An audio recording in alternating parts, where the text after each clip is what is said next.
भारत में कानून को लेकर बहुत सारी भ्रांतियां हैं। उन भ्रांतियों में एक भ्रांति ये भी है कि एक महिला को उसके पति की संपत्ति में अधिकार होता है या फिर पति के माता पिता की संपत्ति में कोई अधिकार होता है। इस मामले में भारत का कानून अत्यंत स्पष्ट है। क्या है कानून? संपत्ति के उत्तराधिकार के मामले में भारतीय उत्तराधिकार अधिनियम, हिंदू उत्तराधिकार अधिनियम और मुस्लिम पर्सनल लॉ में उत्तराधिकार के नियम लागू होते हैं। किसी भी व्यक्ति की संपत्ति दो प्रकार की होती है।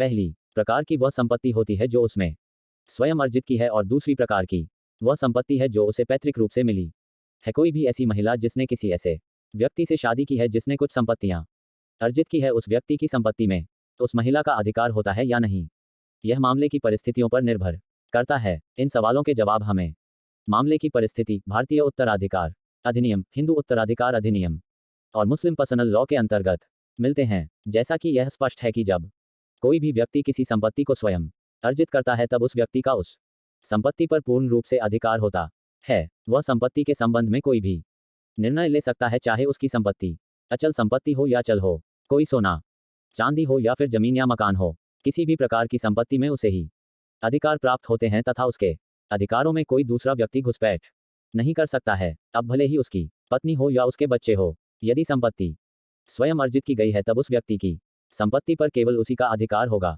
वह संपत्ति को बेच भी सकता है, दान भी दे सकता है या वसीयत भी कर सकता है। पति के जीवित रहते कोई अधिकार नहीं। एक शादीशुदा महिला को अपने पति की अर्जित की गई संपत्ति पर कोई भी अधिकार तब तक नहीं होता है जब तक उसका पति जीवित होता है। उसके पति के जीवन काल में पत्नी के पास में संपत्ति में किसी प्रकार का कोई अधिकार नहीं होता है। उसके पति के मर जाने के बाद भी यदि उसका पति संपत्ति किसी अन्य व्यक्ति को वसीयत कर दे तब उस वसीयतदार उत्तराधिकारी को संपत्ति में अधिकार होगा और पत्नी को संपत्ति में कोई अधिकार नहीं होगा। शादी के समय अनेक महिलाएं ये समझती है कि किसी व्यक्ति से शादी कर लेने पर उसकी अर्जित की गई संपत्ति पर उस महिला का भी अधिकार हो गया, जबकि यह ठीक बात नहीं है। उस महिला को संपत्ति में अधिकार तभी मिलेगा जब उसको संपत्ति में सहस्वामी के रूप में जोड़ दिया जाए। जैसे कि यदि कोई खेत किसी व्यक्ति के पास में है और उस व्यक्ति से किसी महिला की शादी की गई है तब उस व्यक्ति के नाम पर जो खेत है उसके स्वामी के रूप में पत्नी का नाम भी जोड़ दिया जाना, ऐसा नामदान पत्र के माध्यम से जोड़ा जा सकता है। अर्थात पति यह कह सकता है कि उसने संपत्ति का आधा हिस्सा अपनी पत्नी के पक्ष में दान कर दिया है, तब उसकी पत्नी को उस संपत्ति में सह स्वामित्व प्राप्त हो जाता है, परंतु बगैर दान के महिला को किसी प्रकार का कोई अधिकार प्राप्त नहीं होगा। एक महिला अपने पति से केवल भरण पोषण की राशि प्राप्त कर सकती है तथा तलाक के समय समस्त जीवन के लिए एक मुश्त भरण पोषण की राशि, जिसे एल्यूमिनी कहा जाता है, प्राप्त कर सकती है, परंतु संपत्ति में कोई क्लेम नहीं कर सकती है। सास ससुर की संपत्ति में हक, इसी प्रकार सास ससुर की संपत्ति में भी एक शादीशुदा महिला को किसी प्रकार का कानूनी अधिकार उपलब्ध नहीं होता है। जब तक ससुर जीवित हैं तब तक महिला किसी प्रकार का क्लेम नहीं कर सकती और उनके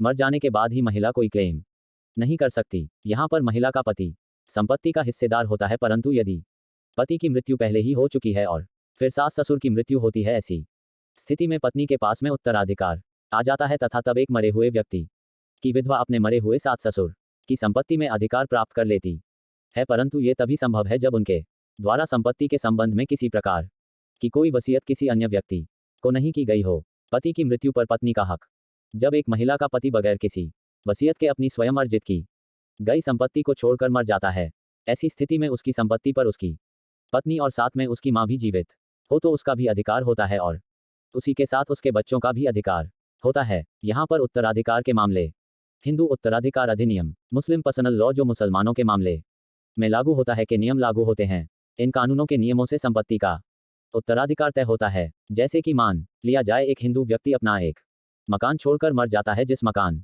की कीमत वह व्यक्ति अपने पीछे अपनी मां, अपने भाई, अपनी बहन और अपनी विधवा पत्नी को छोड़कर मर जाता है। इस स्थिति में उस व्यक्ति की अर्जित की गई संपत्ति में उसके भाई और बहन का कोई अधिकार नहीं होगा, परंतु उसकी विधवा और उसकी माता दोनों को ही संपत्ति में समान रूप से अधिकार होगा।